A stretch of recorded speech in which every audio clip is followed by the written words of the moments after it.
Hello everyone, welcome back. After update to iOS 17, if you are facing the battery draining issue in your iPhone, then you are at the right place to get rid of this issue. Cause today in this video I'm going to give you some tips to save the iPhone battery. So without wasting any time, let's get started. The first thing that we have to do, we have to go to settings. Here we have to tap on general and tap background app refresh and tap again background app refresh and select off. After that, go back to general, tap software update, then tap on automatic updates.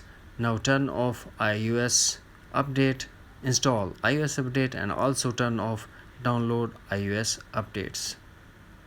We have to go back to settings, battery health, and turn on optimize battery charging for your iPhone.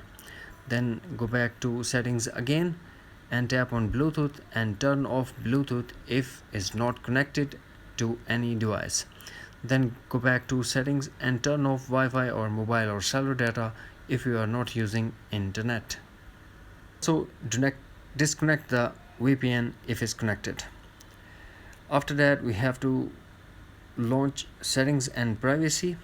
Here we have to tap on tracking. Now turn off allow app to request to track, then go back to privacy, tap on location services and turn off location services if it's turned on. After completing the iOS 17 update, force close all the apps that are running in the background and force restart your iPhone for one time according to your iPhone model. Restart. In the end, we are launch settings again, then tap on notification and select the app that you are getting a lot of notification, because every notification glow your screen and it will suck your iPhone battery.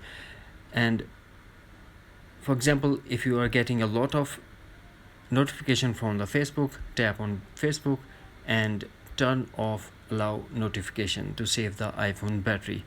That's it.